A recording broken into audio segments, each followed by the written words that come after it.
एक समय की बात है, एक शहर में देवरानी जेठानी रहती थी।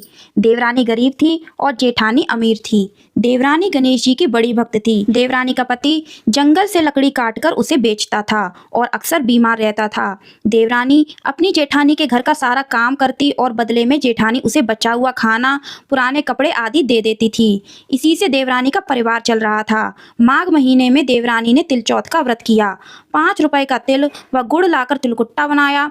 पूजा करके तिल चौथ की कथा सुनी और तिलकुट्टा छींके में रख दिया और सोचा कि चांद निकलने के बाद ही कुछ खाएगी। इस तरह से कथा सुनकर वह जेठानी के यहाँ काम करने चली गई। खाना बनाकर जेठानी के बच्चों को खाना खाने को कहा तो बच्चे बोले, माँ ने व्रत किया है और माँ भूखी है। जब माँ खाना खाएगी तभी हम भी खाएंगे। जेठ जी को खाना खाने को कहा तो जेठ जी बोले, मैं अकेले नहीं खाऊंगा, जब चांद निकलेगा तभी खाऊंगा।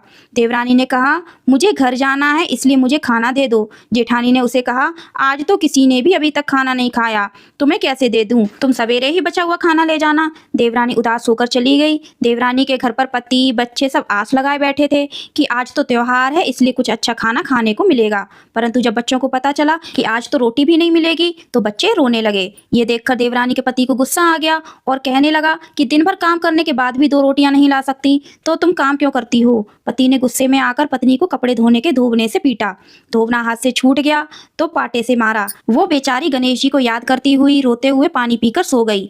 उस दिन गणेश जी देवरानी के सपने में आए और कहने लगे, धोबने मारी, पाटे मारी, सो रही है या जाग रही है? वह बोली, कुछ सो रहे हैं कुछ जाग रहे हैं। गणेश जी बोले, भूख लगी है, खाने के लिए कुछ दे। देवरानी बोली, क्या दूं? मेरे घर में तो अन्न का एक दाना भी नहीं है। जेठानी बचा हुआ खाना दे देती थी, आज वो भी नहीं मिला।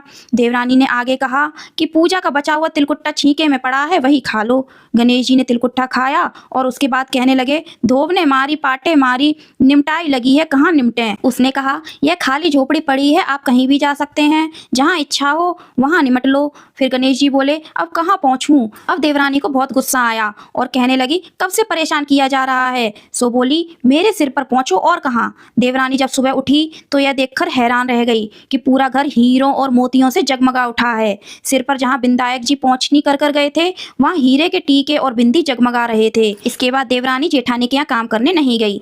जेठानी ने कुछ देर तो राह देखी, फिर बच्चों को देवरानी को बुलाने भेज दिया। जेठानी ने सोचा, कल खाना नहीं दिया था इसलिए शायद देवरानी बुरा मान गई होगी। बच्चे बुलाने गए और बोले, चाची चलो, माँ ने बुलाया है। दुनिया में चाहे कोई मौका चूक जाए पर देवरानी जेठानी आपस में कहने का मौका नहीं छोड़ती। देवरानी ने कहा, बेटा बहुत दिन तेरी माँ के यहाँ काम कर लिया, अब तुम अपनी माँ को ही मेरे यहाँ काम करने भेज दो। बच्चों ने जाकर माँ से कहा कि चाची का पूरा घर हीरों और मोतियों से